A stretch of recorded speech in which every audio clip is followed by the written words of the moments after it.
Chapter 2 of Frank Herbert's Dune.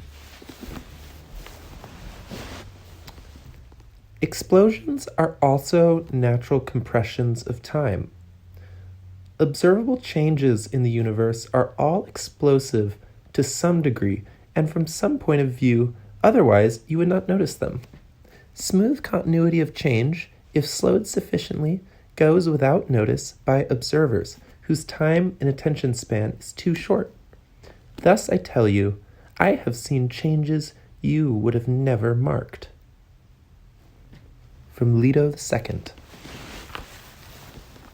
The woman standing in Chapter House's planet morning light across from the table, the Reverend Mother Superior, Alma Mavis Taraza, was tall and supple. The long Abba robe that encased her in shimmering black, from shoulders to floor, did not completely conceal the grace with which her body expressed every movement. Taraza leaned forward in her chair dog and scanned the record's relay, projecting its condensed Bene Gesserit glyphs above the tabletop for her eyes only. Darwi Odrade, the display identified the standing woman, and then came the essential biography, which Taraza already knew in detail. The display served several purposes. It provided a secure reminder for the Mother Superior. It allowed an occasional delay for thought while she appeared to scan the records. And it was a final argument should something negative arise from this interview. Odrade had borne 19 children for the Bene Gesserit, Taraza observed as the information scrolled past her eyes. Each child by a different father.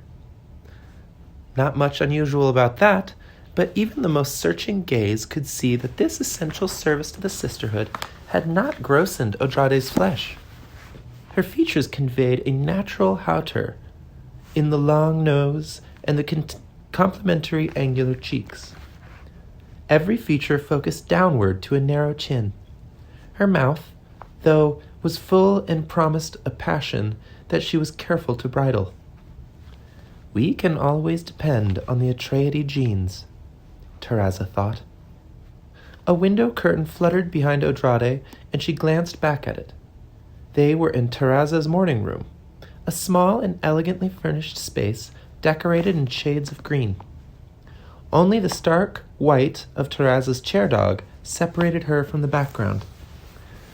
The room's bow windows looked eastward onto garden and lawn, with faraway snowy mountains of Chapter House Planet as backdrop. Without looking up, Taraza said, "I was glad when both you and Lucilla accepted the arrangement. It makes my task much easier." "I would like to have met with this Lucilla," Odrade said, looking down at the top of Taraza's head. Odrade came out in a soft contralto. Odrade's voice came out a soft contralto. Taraza cleared her throat. "No need. Lucilla is one of our finest imprinters. Each of you, of course, received the identical liberal conditioning to prepare you for this." There was something almost insulting in Taraza's casual tone, and only the habits of long association put down Odrade's immediate resentment.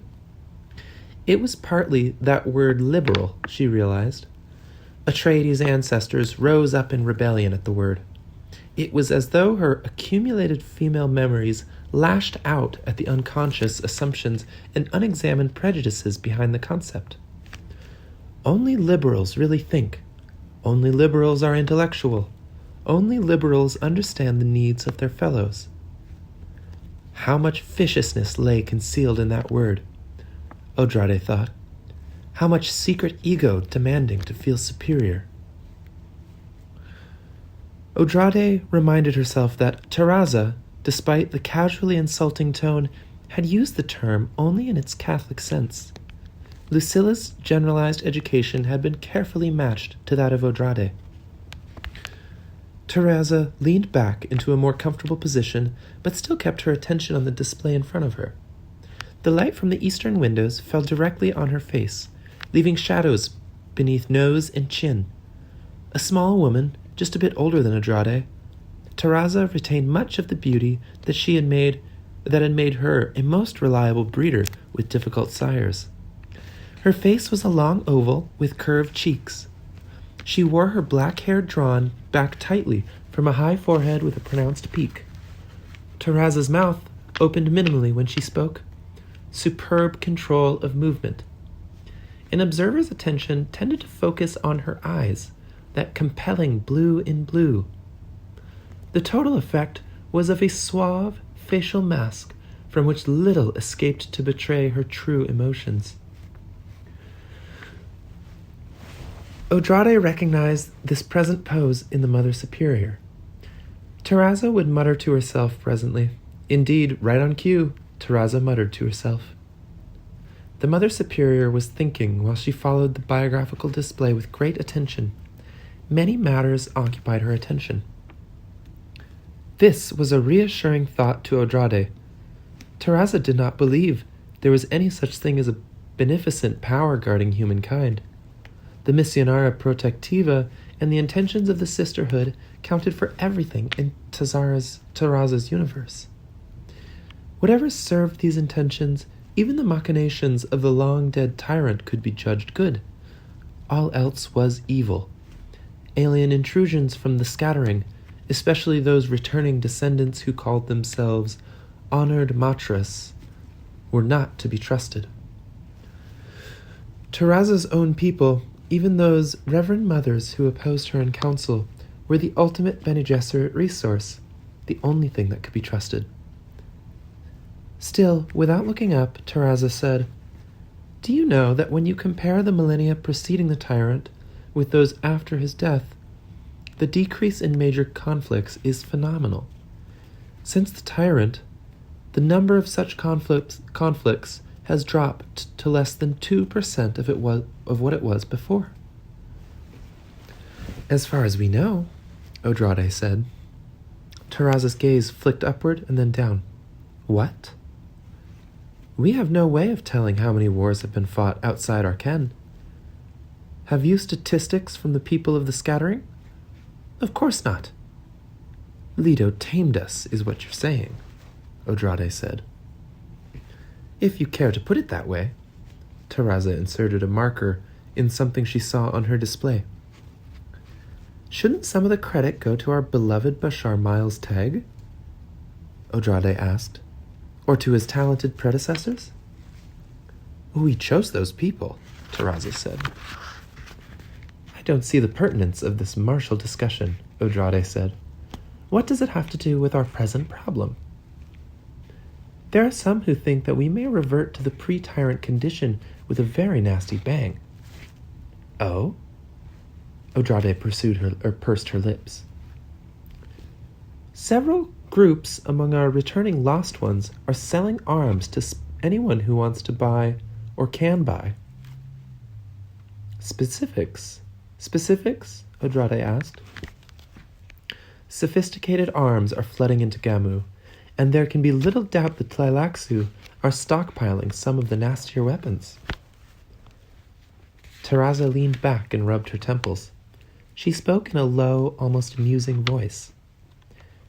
"We think we make decisions of the greatest moment, and out of the very highest principles." Odrade had seen this before too. She said, "Does the Mother Superior doubt the rightness of the Bene Gesserit?" "Doubt? Oh no, but I do experience frustration. We work all our lives for these highly refined goals, and in the end, what do we find? We find that many of the things to which we have dedicated our lives came from petty decisions. They can be traced to desires for personal comfort or convenience, and had nothing at all to do with our highest ideals. What really was at stake was some worldly working agreement that satisfied the needs of those who could make the decisions." "I've heard you call that political necessity," Odrade said. Terraza spoke with tight control while returning her attention to the display in front of her. "If we become institutionalized in our judgments, that's a sure way to extinguish the Bene Gesserit." "You will not find petty decisions in my bio," Odrade said. "I look for sources of weakness, for flaws." You won't find those either. Taraza concealed a smile. She recognized this egocentric remark, Odrade's way of needling the Mother Superior. Odrade was very good at seeming to be impatient while actually suspending herself in a timeless flow of patience. When Taraza did not rise to the bait, Odrade resumed her calm waiting. Easy breaths, the mind steady. Patience came without thinking of it. The Sisterhood had taught her long ago how to divide past and present into simultaneous flowings. While observing her immediate surroundings, she could pick up bits and pieces of her past and live through them as though they moved across a screen superimposed over the present. Memory work, Odrade thought. Necessary things to haul out and lay to rest, removing the barriers. When all else palled, there was still her tangled childhood. There had been a long time when Odrade lived as most children lived, in a house with a man and a woman who, if not her parents, certainly acted in loco parentis. All of the other children she knew then lived in similar situations.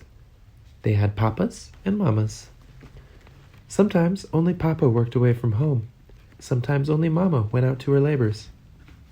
In Odrade's case, the woman remained at home, and no crèche nurse guarded the children in working hours. Much later, Odrade learned that her birth mother had given a large sum of money to provide this for the infant female, hidden in plain sight that way. She hid you with us because she loved you, the woman explained when Odrade was old enough to understand. That is why you must never reveal that we are not your real parents. Love had nothing to do with it, Odrade learned later. Reverend mothers did not act from such mundane motives, and Odrade's birth mother had been a Bene Gesserit's sister. All of this was revealed to Odrade according to the original plan. Her name, Odrade. Darwi was what she had been always called when the caller was not being endearing or angry. Young friends naturally shortened it to Dar. Everything, however, did not go according to the original plan. Odrade recalled a narrow bed in a room brightened by paintings of animals and fantasy landscapes on the blue pastel walls.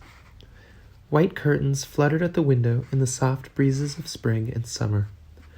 Odrade remembered jumping on the narrow bed, a marvelously happy game, up, down, up, down. Much laughter. Arms caught her in mid-leap and hugged her close. They were a man's arms, a round face with a small mustache that tickled her into giggles. The bed thumped the wall when she jumped, and the wall revealed indentations from this movement. Odrade played over this memory now, reluctant to discard it into the well of rationality. Marks on a wall, marks of laughter and joy. How small they were to represent so much. Odd how she had been thinking more and more about Papa recently. All of the memories were not happy. There had been times when he had been sad angry, warning Mama not to become too involved. He had a face that reflected many frustrations. His voice barked when he was in his angry mood. Mama moved softly then, her eyes full of worry. Odrade sensed the worry and the fear and resented the man. The woman knew best how to deal with him. She kissed the nape of his neck, stroked his cheek, and whispered into his ear. These ancient, natural emotions had engaged a Bene Gesserit analyst proctor into much work with Odrade before they were exercised. But even now, there was residual detritus to pick up and discard. Even now, Odrade knew that it was all not gone.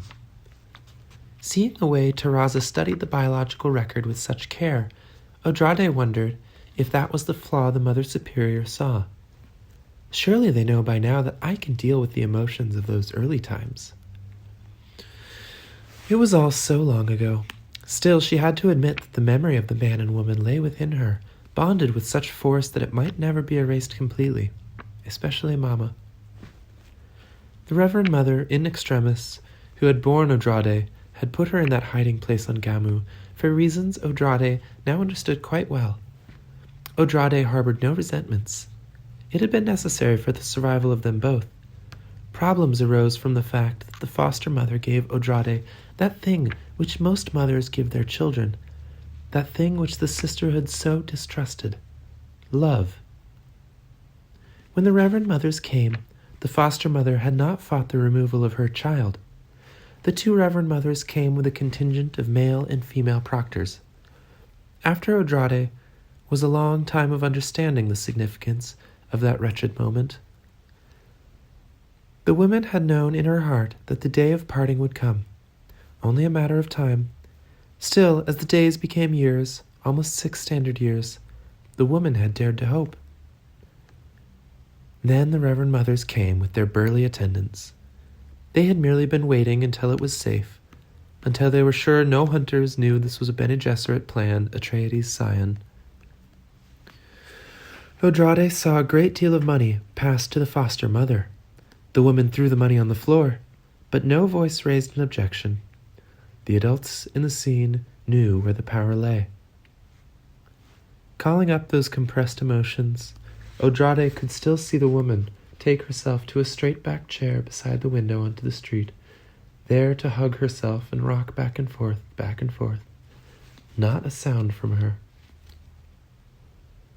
The Reverend Mothers used voice and their considerable wiles, plus the smoke of drugging herbs and their overpowering presence, to lure Odrade into their waiting ground car. "It will just be for a little while. Your real mother sent us." Odrade sensed the lies, but curiosity compelled. "My real mother." Her last view of the woman, who had been her only known female parent, was of that figure at the window, rocking back and forth, a look of misery on her face, arms wrapped around herself. Later, when Odrade spoke of returning to the woman, that memory vision was incorporated into an essential Bene Gesserit lesson. Love leads to misery. Love is a very ancient force which served its purpose in its day, but no longer is essential for the survival of the species. Remember that woman's mistake, the pain. Until well into her teens, Odrade adjusted by daydreaming. She would really return after she was a full Reverend Mother. She would go back and find that loving woman, find her even though she had no names except Mama and Sibia. Odrade recalled the laughter of adult friends who had called the woman Sibia. Mama Sibia. The sisters too detected the daydreams and searched out their source. That too was incorporated into a lesson. Daydreaming is the first awakening of what we call simulflow. It is an essential tool of rational thought. With it, you can clear the mind for better thinking. Simulflow. Odrade focused on Terraza at the morning room table. Childhood trauma must be placed carefully into a reconstructed memory place. All of that had been far away on Gamu, the planet that the people of Dan had rebuilt after the famine times and the scattering. The people of Dan, Caladan in those days.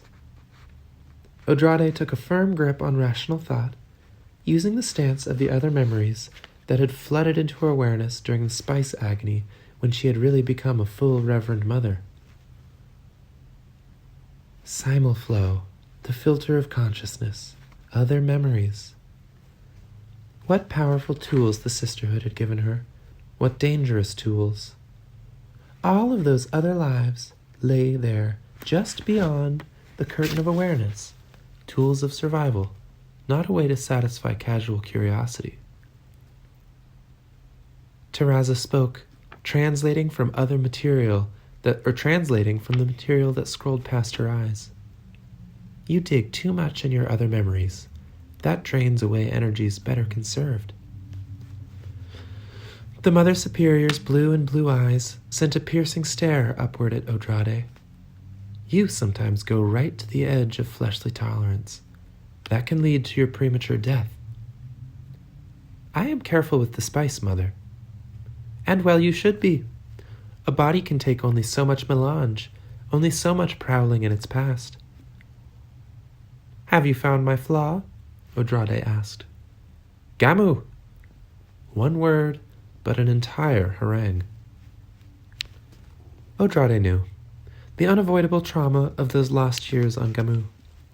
They were a distraction that had to be rooted out and made rationally reasonable. "But I am sent to Arrakis," Odrade said. "And see that you remember the aphorisms of moderation. Remember who you are." Once more, Taraza bent to her display. "I am Odrade," Odrade thought. In the Bene Gesserit schools, where first names tended to slip away, roll call was by last name. Friends and acquaintances picked up the habit of using the roll call name. They learned early that sharing secret or private names was an ancient device for ensnaring a person in affections. Taraza, 3 classes ahead of Odrade, had been assigned to bring the younger girl along, a deliberate association by watchful teachers.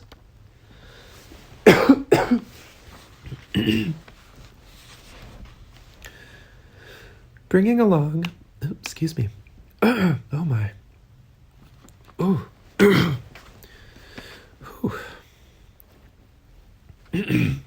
Bringing along meant a certain amount of lording it over the younger, but also incorporated essentials better taught by someone closer to peer relationship. Taraza, with access to the private records of her trainee, started calling the younger girl Dar. Odrade responded by calling Taraza Tar. The 2 names acquired a certain glue, Dar and Tar. Even after Reverend Mothers overheard it and reprimanded them, they occasionally lapsed into error, if only for the amusement. Odrade, looking down at Taraza now, said, "Dar and Tar." A smile twitched the edges of Taraza's mouth. "What is it in my records that you don't already know several times over?" Odrade asked. Taraza sat back and waited for the chair dog to adjust itself to the new position. She rested her clasped hands on the tabletop and looked up at the younger woman. Not much younger, really, Taraza thought. Since school, though, Taraza had thought of Odrade as completely removed to a younger age group, creating a gap no passage of years could close. "Care at the beginning, Dar," Taraza said. "This project is well past its beginning," Odrade said. "But your part in it starts now, and we are launching ourselves into such a beginning as has never ever been attempted. Am I now to learn the entire design for this Gola?" "No." That was it. All the evidence of high-level dispute and the need to know cast away with a single word. But Odrade understood. There was an organizational rubric laid down by the original Bene Gesserit chapter house, which had endured only minor changes for millennia. Bene Gesserit divisions were cut by hard vertical and horizontal barriers, divided into isolated groups that converged to a single command only here at the top. Duties, for which read assigned roles, were conducted within separate cells. Active participants within a cell did not know their contemporaries within other parallel cells. "But I know that the Reverend Mother Lucilla is in a parallel cell," Odrade thought. "It's the logical answer." She recognized the necessity. It was an ancient design copied from revolutionary societies. The Bene Gesserit had always seen themselves as permanent revolutionaries. It was a revolution that had been dampened only in the time of the tyrant Leto II. Dampened, but not diverted or stomped, Odrade had reminded herself. "In what you're about to do," Taraza said, "tell me if you sense any immediate threat to the Sisterhood." It was one of Taraza's peculiar demands, which Odrade had learned to answer out of wordless instinct, which then could be formed into words. Quickly she said, "If we fail to act, that is worse." "We reasoned that there would be danger," Taraza said. She spoke in a dry, remote voice. Teraza did not like calling up this talent in Odrade. The younger woman possessed a prescient instinct for detecting threats to the Sisterhood. It came from the wild influence in her genetic line, of course, the Atreides with their dangerous talents. There was a special mark on Odrade's breeding file, careful examination of all offspring. 2 of those offspring had been quietly put to death. I would not have awakened Odrade's talent now, not even for a moment, Teraza thought. But sometimes temptation is very great.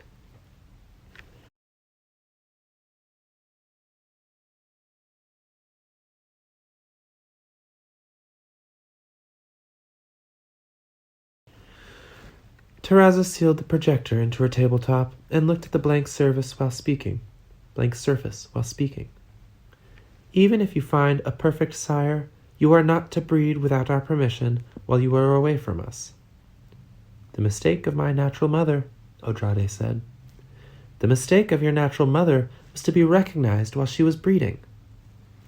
Odrade had heard this before. There was that thing that the Atreides line that required the most careful monitoring by the breeding mistresses. The wild talent, of course.